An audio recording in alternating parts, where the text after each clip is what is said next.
Sa sunod-sunod na pamamaril, nagtapos ang away ng isang SUV driver at ilang rider sa Marcos Highway kahapon ng umaga. Bago niyan, nagsimula ang gulo sa umano'y gitgitan sa kalsada. Sa kuwang ito ng isa sa rider na mag-ama pala, kitang hinahabol nila ang isang SUV. At nang magpang-abot, bumaba ang SUV driver hanggang magkasuntukan. Ang una pong sumapak ay yung driver sa daddy ko. So, syempre, yung daddy ko, siguro bumawi lang siya. Then ako, nakita ko nadedehado yung daddy ko. So, to the rest back naman ako. Di nagtagal, bumunot na ng baril ang pinagtutulungang SUV driver. May baril ga. Bumagsak agad ang harapang binaril na rider habang tinamaan din ng isa pang kahabulang rider at isa pang rider na umawat.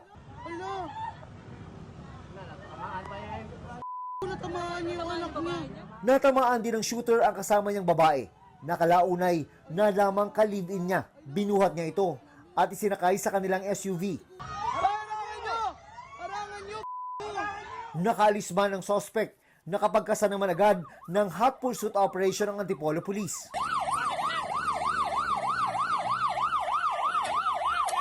At naaresto ang suspect halos 30 minuto o makaraan ng pamamaril. Naresto ka namin. Accordingly is may parang muntik na silang masagin na grupo ng nakamotor. Kinat sila doon sa part na yun.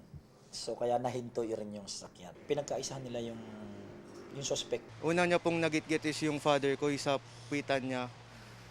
Muntik na po siyang sumemplang, buti lang po iniwasan. Hindi ko po talaga sila nakagitgitan, sila lang po nang gigitgit sa akin. Kasi pagka hinto ko po sa akin, pinagmumura kagad nila ako. Aminado ang suspect na mabilis ang pagmamaneho niya dahil may hinahabol na sasakyang ka-convoy. Paliwanag naman niya sa pamamaril. Yung isa pong lalaki na naka-helmet, yung matanda po na hinto sa akin, bubunutan po ako ng baril. Siyempre bilang po akong gun owner din, matitrigger po ako sa ganun. Nablangko na po talaga ako kasi ang sakit na ng katawan ko na sa bugbog po nila. Wala po dalang baril ang daddy ko. Sa nakaaway ko sa road rage, humihingi po ako ng tawad sa nagawa ko.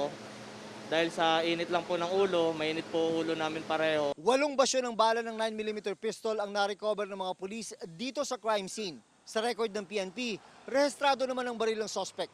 Pero wala siyang gun ban exemption mula sa COMELEC. May hiwalay ring investigasyon ang Land Transportation Office sa mga sangkot para malaman kung meron bang dapat bawian ng driver's license.